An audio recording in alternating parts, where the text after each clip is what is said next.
उदास हैं। नारद जी ने पूछा उदास क्यों हो महाराज? तो व्यास जी बोले इतने ग्रंथों की रचना कर दी पर मेरे मन को शांति नहीं मिली, मन बड़ा क्यों है? तो नारद जी बोले क्षमा करना महाराज, आपने जितने ग्रंथों की रचना की एक भी ग्रंथ में भगवान के भक्तों का वर्णन नहीं है। आपने वेदों की रचना की, वेद इतने क्लिष्ट हैं कि हर कोई वेदों को समझ नहीं सकता। महाभारत की रचना करी, महाभारत पढ़ने से कोई भक्त नहीं बनता है। महाभारत में केवल हिंसा है, केवल हिंसा है, उसको पढ़ने से भक्त कौन बनेगा? व्यास जी से बोले नारद जी एक काम करिए। क्या? बोले आप भागवत की रचना कीजिए। व्यास जी बोले राम राम महाराज, पानी काम नहीं करती, लेखनी कांपने लगी, हाथ लेखनी काम नहीं करती, रा लिखो तो मां लिख जाता है, और आप कहते हो भागवत रचो, कैसे रचे? तो नारद जी बोले महाराज हारिए ना हिम्मत, बेसारिए ना राम, एक बार आगे बढ़ के देखिए कैसे कार्य सफल नहीं होता। और नारद जी बोले जब मैं देवदास नाम का बालक नारद बन सकता हूं तो आप भागवत की रचना क्यों नहीं कर सकते? व्यास जी बोले देवदास नारद, समझ में नहीं आया महाराज क्या चक्कर है, कैसे देवदास पर कैसे नारद बन गए? तो सूत जी कहते ऋषियों ध्यान से सुनो, और नारद जी अपनी ही पूर्व जन्म की कथा व्यास जी को सुना रहे, आप भी ध्यान से सुनो। पूर्व जन्म में मैं एक दासी पुत्र था। बचपन में मेरे पिताजी भगवान को प्यारे हो गए थे। मैं अकेला, मेरी माँ, मैं छोटा सा था तो मुझे संतों के आश्रम में जाके पहुंच गई। अब मेरी माँ संतों की सेवा करे, संतों के जूठे बर्तन धुले, और जूठे बर्तनों में से एक एक शीत इकट्ठा करके जब सारा बहुत हो जाए तो वही मेरी माँ मुझे भोजन कराती थी। ऐसा भोजन था मेरा। धीरे धीरे बड़ा हुआ। वो बोले महाराज मैंने देखा जहां मैं रहता वहां बाबा जी पूरे 3 दिन भर बैठे रहे, माला झूले में हाथ डाले, पता नहीं क्या बोले। एक दिन कुछ और बच्चे खेल रहे थे, अरे भैया ये भगवान को नाम लेते हैं, पूरा दिन निकल जाता है इनको भगवान को नाम जपते जपते। तो नारद जी बोले मुझे भी धीरे धीरे धीरे धीरे मेरा भी मन करने लगा कि ये जैसे माला झूले में हाथ डालते हैं तो मैं भी डालूं। अब मैं भी ऐसे ही बैठने लगा तो उन्हीं बाबा जियों ने, उन्हीं संतों ने मेरा नाम देवदास रख दिया। जब मेरी माँ ने देखा कि अरे अरे जैसे बाबा जी करते हैं मेरा बेटा भी करने लगा, तो मेरी माँ घबरा गई कि हे भगवान कहीं मेरा बेटा ही बाबा ना बन जाए। बात भी ठीक थी, एक ही बेटा तो था जिसको देख देख के माँ जी रही थी, और कहीं वो भी बाबा जी बन गया तो मैं कहां जाऊंगी, किसे बुलाऊंगी? तो नारद जी सुना रहे व्यास जी को, मेरी माँ संतों के पास दौड़ के गई और संतों से हाथ जोड़ के बोली सुनो जी मेरे बेटा के सामने भजन मत किया करो, माला झूले में हाथ मत डाला करो। संत बोले क्यों? क्योंकि जैसा जैसा आप करते हो मेरा बेटा भी करता है, मैं डर लगता है कहीं आपके जैसा मेरा वो बेटा नहीं हो जाए। अब नारद जी कहते महाराज मेरी माँ ही मुझे दुश्मन की तरह दिखने लगी, और माँ के बारे में मुझे गंदे गंदे ख्याल आने लगे, बुरे बुरे ख्याल आए। व्यास जी बोले राम राम राम, शर्म नहीं आती माँ के लिए बुरे बुरे ख्याल कैसे? तो नारद जी बोले महाराज मुझे तो यहां तक लगा कि हे भगवान मेरी माँ ही मर जाए। व्यास जी बोले माँ के लिए इतने गंदे विचार, माँ मर जाए? तो नारद जी बोले मेरी जगह आप भी होते तो आप भी ऐसे ही करते। क्यों? क्योंकि इष्ट से इतना लगाव, इतना प्रेम, इतने भावुक हो गए थे हम उस समय कि जो सामने आवे और जो इष्ट के बीच में दीवार खड़ी करे, जो विरोध करे भजन का, वो हमें दुश्मन की तरह दिखे। तो एक दिन क्या हुआ,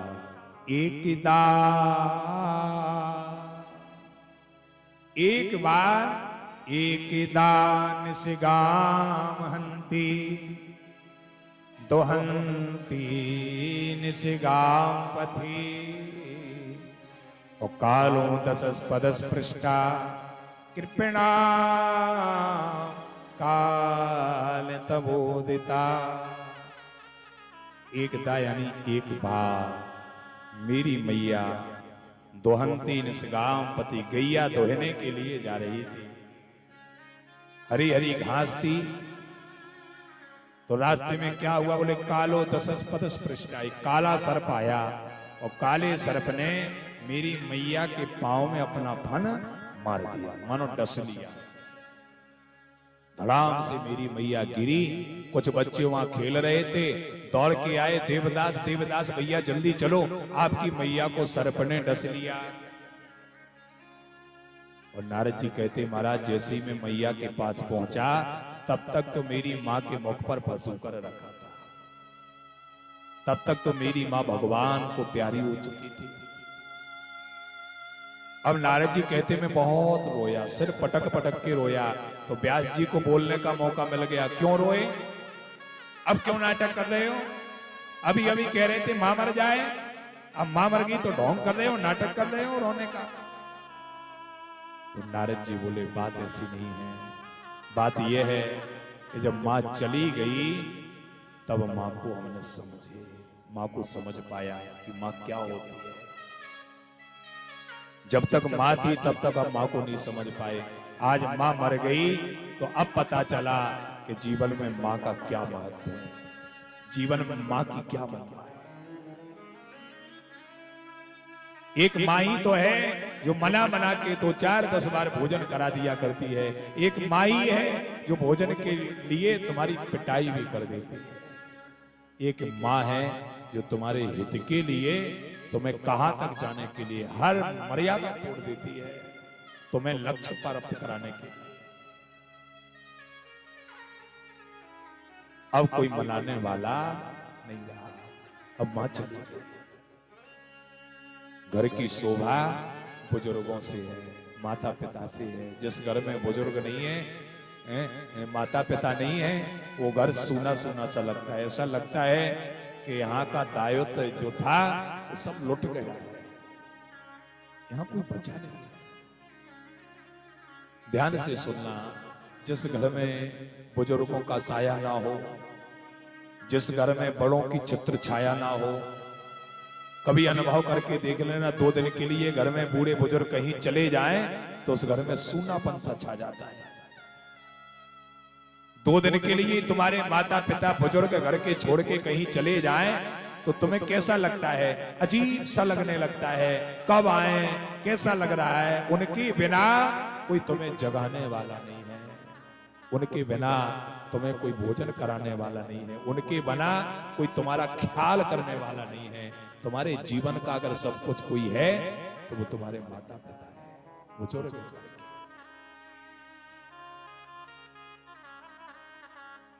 माताएं बेटियां ही ध्यान दें, अपने घर में जाती हैं जब मायके में, और माता पिता होते हैं तो उनको कितनी खुशी होती है।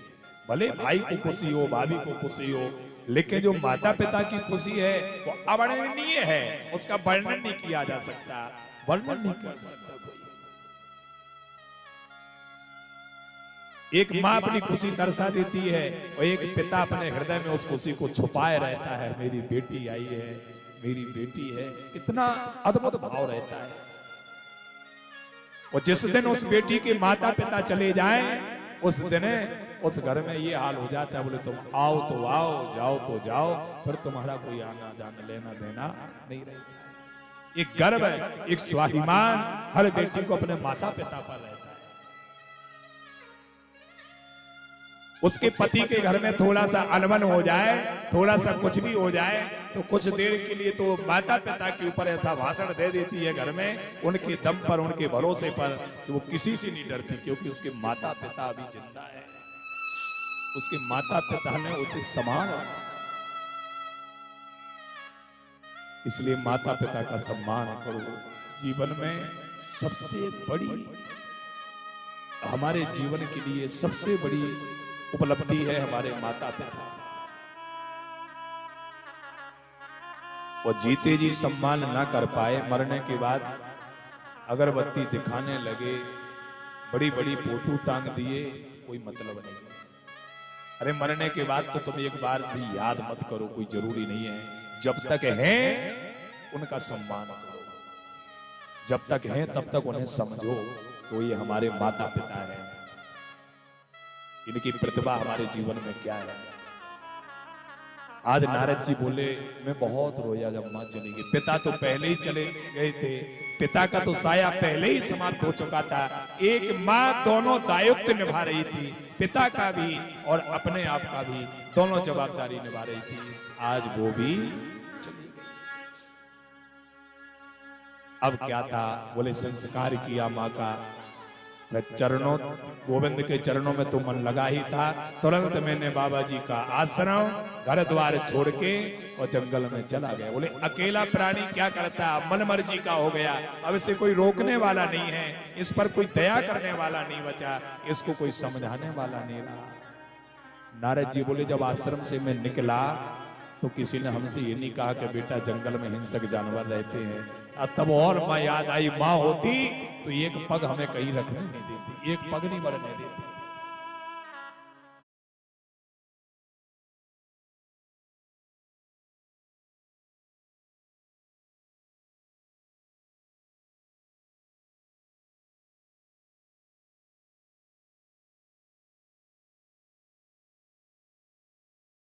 हेयर लॉस प्रॉब्लम नहीं है, सिम्टम है।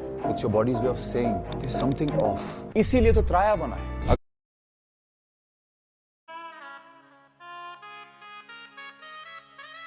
ध्यान देना, मैं किसी की अवहेलना नहीं कर रहा हूं। घर में पत्नी कितनी बढ़िया हो, लेकिन माता पिता की जगह कभी नहीं मिल सकती। एक माँ, आप भी माँ हैं, और वो बेटी भी, वो पत्नी भी माँ बनेगी, बनी है। वो भी उससे पूछे कोई कि जितना वो अपने बच्चों का ख्याल रखती है उतना ख्याल और कोई रखने वाला नहीं है, जितना उससे लगाव रहता है अपने बच्चों से। कितना सुंदर भाव। नारद जी बोले जंगल में गया, भजन किया, आकाशवाणी हुई, बेटा देवदास तुम्हें इस जन्म में हमारी प्राप्ति नहीं हो सकती, दूसरा जन्म लेना पड़ेगा। तो दूसरा जन्म क्या? बोले आज नारद बन के आ गया, ब्रह्मा जी का पुत्र बन गया। और जैसे ही ब्रह्मा का बेटा बन के आया तो ब्रह्मा जी ने हमको सुंदर वीणा प्रदान की। देवताओं ने वीणा दे दी, ब्रह्मा जी ने सुर दे दिया। देवो दत्ता मिमां वीणा सुर ब्रह्मा विभूषिता मूर्छयित्वा हरि कथा गायमानश्चराम्यहम्। अब नारद जी व्यास जी को सुना रहे वो कथा पूर्व जन्म की, और बोले अब देख रहे हो ये वही देवदास खड़ा है आपके सामने नारद बन के। ये जो मेरे हाथ में वीणा देख रहे हो ये मैं लेके नहीं आया था, देवदत्ता मिमां वीणा, आते ही देवताओं ने हमें वीणा दे दी, लो ये बजाओ। और मेरे हाथ में वीणा देखी तो ब्रह्मा जी ने स्वरों की वारिस कर दी, लो बिना सुर के वीणा का क्या काम, बिना सुर के वीणा सिर दर्द का कारण बन जाएगी, अगर उसी वीणा में सुर छेड़ दोगे तो जीवन धन्य बना देगी। तो सुर ब्रह्मा विभूषिता, ब्रह्मा जी ने सुर दे दिया। और वीणा और सुर के माध्यम से कर क्या रहे हैं? बोले मूर्छयित्वा हरि कथा गायमानश्चराम्यहम्।